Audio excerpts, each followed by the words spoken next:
Alors, mes amis, c'est agréable de vous recevoir dans mon repos. Je suis dans un contexte où je prêche avec des prêtres du diocèse de Québec. Alors, ils me font découvrir des lieux de repos qui sont les leurs et c'était agréable de pouvoir vous les partager. Aujourd'hui, la première parole va, elle, nous inviter à aller nous reposer avec les étrangers. Et va nous faire un appel à la justice, à pratiquer la justice et le droit. Vous savez comment, très facilement, de façon très humaine, on va être porté à privilégier les nôtres. Alors, Dieu nous invite à privilégier les siens et personne n'est exclu de ces privilèges. Dieu aime chacun de manière unique et reconnaît en chacun une image de son Fils, je dirais. Alors que mon salut est proche, il vient et ma justice va se révéler. Je suis un prêtre de Montréal. Vous comprendrez qu'à Montréal, dans les dernières décennies, c'est un peu toutes les nations qui sont venues comme citoyens dans la cité. Et parmi ces citoyens nouveaux, pour nous, qui sommes, je dirais, d'origine, il y a des cultures excessivement différentes. Certaines avec lesquelles on se sent plus proche, d'autres qui exigent de nous, je dirais, une ouverture qui n'est pas encore advenue, mais qui peut advenir si nous acceptons de nous laisser déranger, de nous laisser interpeller. Et surtout de découvrir ces personnes, ces histoires et ces peuples qui viennent chez nous pour trouver une vie nouvelle. Alors c'est à travers ces rencontres que Dieu est en train de nous accomplir, je dirais. Alors, les étrangers qui se sont attachés au service du Seigneur pour l'amour de son nom et sont devenus ses serviteurs, tous ceux qui observent leur sabbat, alors Dieu veut leur faire une maison qu'il va appeler la maison de prière. C'est un beau nom. Maison de prière pour tous les peuples. Et je pense que notre temps et notre époque est appelée à cette réalité. Parce que si nous prions chacun de notre côté dans nos églises, nous risquerons de faire des luttes qui ne seront plus des luttes d'unité, mais des luttes où dominera l'injustice et que le droit ne pourra pas être reconnu pour les uns comme les autres. C'est un choix et pour pouvoir y parvenir, il faut être déterminé car rien de tout cela ne peut s'accomplir par lui-même. Dans la lettre aux Romains, Paul va nous parler aussi et il parle à ses frères païens, et je trouve l'expression très bonne. « Moi qui suis devenu apôtre des païens. » Vous comprendrez que j'aurais pu rêver à être un prêtre qui se serait mis à servir des pratiquants dominicaux qui viendraient abondants dans l'Église. Mais toute cette réalité s'est profondément transformée. Elle serait une illusion de ma part de croire que le service à laquelle Dieu m'a convoqué est un service exclusif. Alors, Paul, qui a renoncé à toute cette réalité du judaïsme pour devenir l'apôtre des nations, aller présenter aux nations ce qui était comme refusé par ses frères de sang, par ses frères de spiritualité. Alors, son être a connu un grand déplacement. Je pense que nous aussi, on a à expérimenter ce grand déplacement. J'aimerais bien parmi vous, dit-il, en sauver quelques-uns.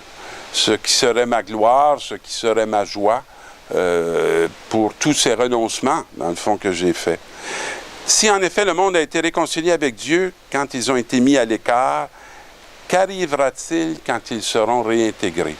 Et là, c'est très beau de voir la fidélité de Paul et son désir et son espérance, non pas que son peuple soit jugé et condamné, mais que son peuple soit réintégré à cette grande œuvre de salut qui s'accomplit d'abord par Dieu et qui s'accomplit d'abord par Jésus-Christ, lui qui n'en est que le serviteur. Alors, mes amis, dans l'Évangile, on va retrouver Jésus qui va guérir, je dirais, une étrangère.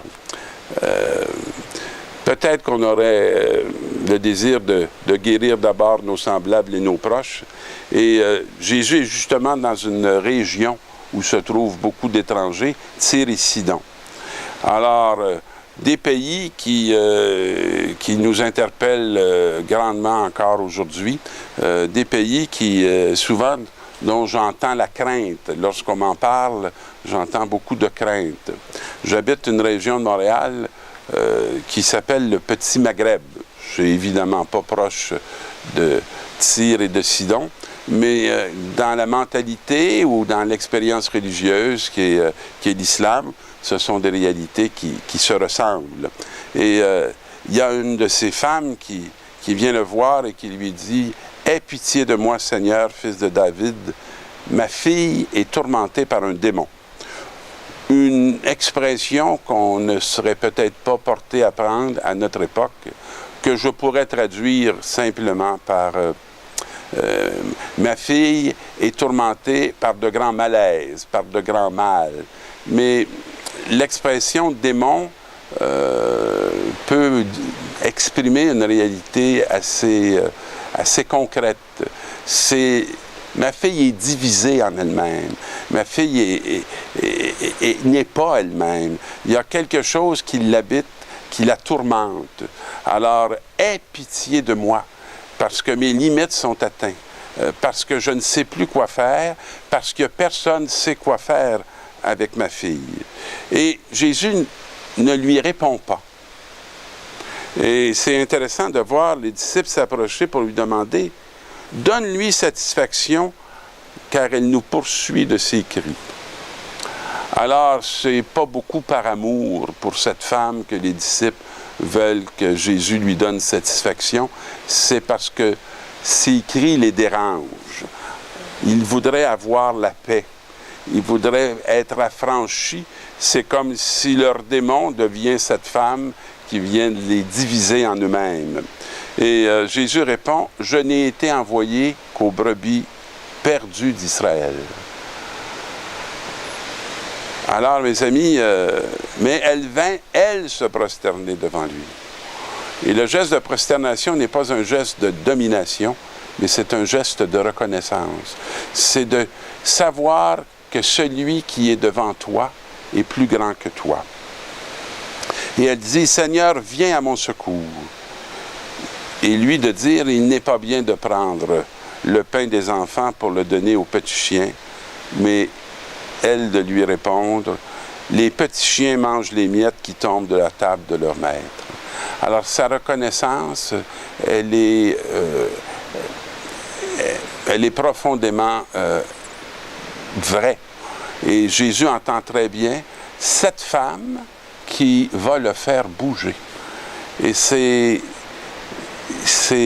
un signe pour nous que nous sommes, nous aussi, appelés à bouger à travers tous ces cris qui viennent nous déranger, qu'on voudrait peut-être faire taire pour ne plus les entendre.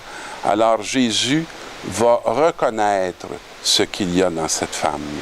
Et Jésus va lui dire, « Femme, ta foi est grande, que tout se passe pour toi comme tu le veux. Ta volonté peut s'accomplir parce que ta volonté est la volonté même de Dieu. Ne crains pas dans ce que tu portes et dans ce désir qui t'habite. » Jésus est prêt à être fatigué longtemps, mais Jésus rencontre et se lie et confirme ce qui habite cette étrangère. On va demander, nous aussi, cette capacité de pouvoir les rencontrer pour les confirmer et être confirmés par eux. Bonne semaine.